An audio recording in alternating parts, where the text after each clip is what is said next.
I do not shy away from telling everyone that this is my favorite mountain bike. This bike's great as it is. I wouldn't change a thing. This is a bike, I'd buy it, whatever, perfect. Buy it, ride it, be happy.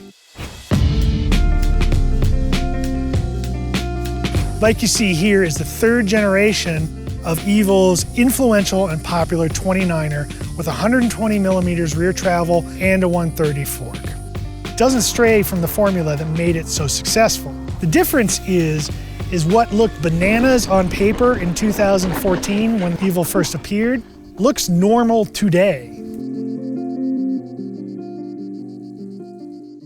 The following still uses a single pivot suspension design. And that pivot is fairly high too.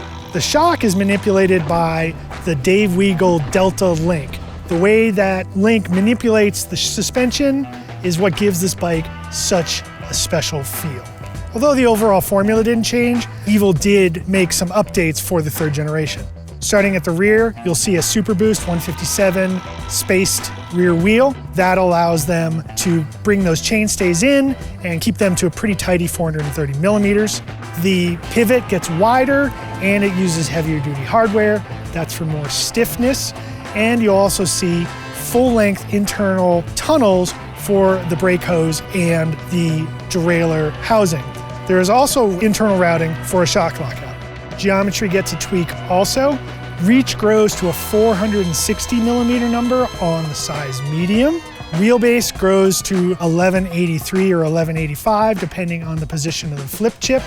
The seat angle goes to 75.5 or 76, depending on the flip chip.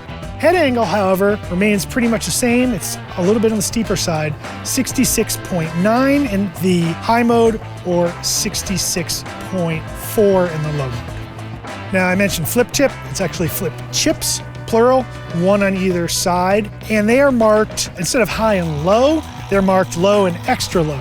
So when I talk about high mode, that's low. When I talk about low mode, that's extra low.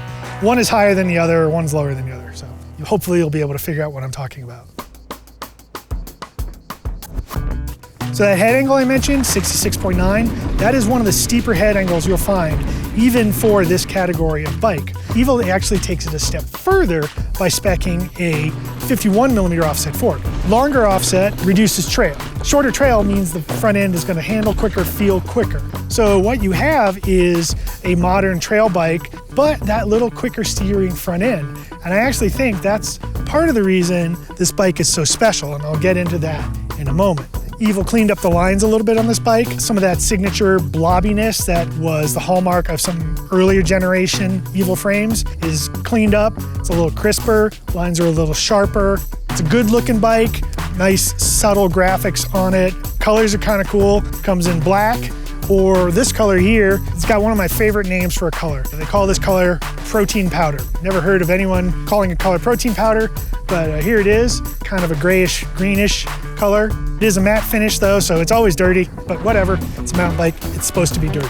They offer 3 configurations of the following. All 3 configurations come with SRAM 1x12 drivetrain, RockShox suspension front and rear, and an Industry 9 wheel set. Now, if you want something a little bit more exotic, you can spend an extra $1,100 and upgrade the shock to a push 11.6 coilover.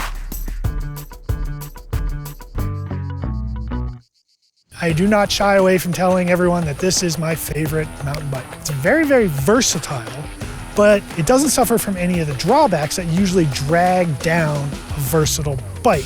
It is a shorter travel bike. And because it is shorter travel, it's crisper. It moves more quickly. And again, it has that 66.9 head angle, and that just sounds steep. It doesn't handle steep though. Like, the bike has quickness, but it's not sketchy. It is completely controllable. However, it rewards finding those precision lines, threading those needles, hitting those little spaces in the trail. And personally, I think that's a lot more fun. It's a lot more challenging. 28.6 pounds, that's one of the lighter mountain bikes I've had recently of any style, which is just frankly surprising. It can be light because it is shorter travel. Shorter travel bikes are just generally lighter, and it shocks smaller, and put a lighter fork on it, and you can put lighter tires on it and all that kind of stuff. So they wind up being a little lighter. That little quicker front end, that bit of lightness, you get this really lively, poppy, responsive, precise bike that is just a joy to like shoot down the trail, and the suspension is just hooked up, supple, tracks over those little bumps really well. Even though it's really, really sensitive and supple off the top, it transfers to this middle zone that is a really nice platform. Not only gives the bike good stability and good chassis control when you're rocking down a rougher trail or through G-outs, the bike doesn't get upset, it stays level, it flies well, but it also gives you that platform to, you know, pop off little lips and hit those side hits, and oh, there's a root and right there, but there's another route down the trail. Can I turn that into a double? It's fun to ride, but it makes you want to have even more fun because it just encourages you to just play with the terrain in a way that I've just never experienced from a bike. Deeper in the stroke, that linkage system changes that rate. I mean, it's only 120 mil, but man, does this bike feel a lot more than that. No bike exemplifies, it feels like it has more travel than it does than the following. Even in some pretty rowdy terrain, it tracks through that really well. Frame is really robust, so it doesn't get pinballed around, it doesn't get jerked side to side. There's not much hang up either. That pivot is fairly high, which is a trend we're seeing. People are moving to some higher pivot configurations to get that initially more rearward axle path for that momentum carry, so you don't get that hang up, that feeling of being pulled backwards as you're hitting a number of square edge bumps in a row. So this thing floats through those bumps pretty well. The top tube length is generous. Climbing is great, like even technical terrain. It just motors right up there. Really good rear wheel traction, but enough support that it doesn't get all wallowy on steeper climbs. That rear end is so supple and sensitive off the top. It's just really kind of a remarkable working and feeling rear end that it can feel so efficient while pedaling and so deep on big bumps, been so supportive and poppy in the middle. There's just a lot of really cool stuff happening at a high level. It almost doesn't make sense from a simple single pivot bike with this little travel. Going downhill, you know, at speed, it's composed, longer reach. When you stand up, you're really in the middle of this bike. You feel in a commanding, centered position in a pocket of a sharp turn. It just whips around really well. That rear end at 430, you can skid that around. Braking traction, again, very good. It feels like there's a little bit more brake squat, a little bit more anti-rise on this bike than some other bikes, so it does settle down a little bit more on braking, which I'm okay with. In this, guys, I mean, this bike is perfect, but I also haven't changed anything on it. Like, normally I'm the worst. I'll get a bike and I'll ride it and I'll change this, change that, this bar, these grips, this shifter, these tires. The only thing that wound up changing was the rear tire, and that's just because the stock rear tire, I destroyed it. So the kit's perfect. The wheels, great. Industry 9, fast engaging, awesome. Maxxis tires, always good. The Pike fork, I think, is the best fork for this bike because it's a little bit more robust than a 34, but still pretty light. You know, with the Charger 2 damper, really good performance on the trail. The shock is the inline rock shock, really poppy feel. You made it look too easy, man. The cool thing about the following is it can be more than just this. I think it is best at what it is here, but you can drop this is a 130 fork, drop a 120 fork on it. You're gonna get an even quicker handling, lighter bike. This has G2s on it. Put a set of 2 piston brakes on it, make it lighter. Put that, that shorter travel fork, maybe some lighter wheels, some lighter tires, so you can lighten it up. And I did lighten this up, put a 120 fork on it, made a few other changes, rode it in that lighter, shorter travel version. Super entertaining, and so the bike will do that. I mean, remote shock lockout on it too. You got practically an XC bike. On the other side of things, I mentioned that push 11.6 shock. Well, I tried it like that too.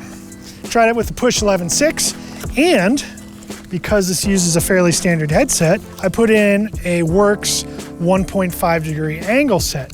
So I kicked that head angle out from 66.9, put a 1.5 degree slacker. So 1.5 degree slacker, coil over rear shock, maybe a little heavier tires on there, a little heavier duty wheel set, and then you got a mini enduro bike, a real bike for rallying and smashing. Super entertaining like that too. You know, it loses a little bit of the sharpness, a little bit of the pop, but it gets a little bit more stable. You can kind of morph what this bike is a little bit to that more, you know, heavier duty trail side, almost mini enduro. You can move it into almost maxi XC. This is a pretty good platform that can go a variety of different ways. I happen to like it best just like this. I never felt like I was on too little bike, never felt like I was on too much bike. I could ride it on pretty much anywhere, anything, even some rowdy enduro-like trails. It was everything a mountain bike should be. It was a good time. I would be testing other bikes and I'd be on some trail somewhere and I'd be like, ah, man, I can't wait to ride the Evil again. And that's how I know this is a truly special bike. That is why this is my favorite bike, because all I want to do is just wake up in the morning and get on this bike and ride it again. I told you why I love the Evil. What do you think of Evil's following? Let us know in the comments below. I'd love to see what you have to say.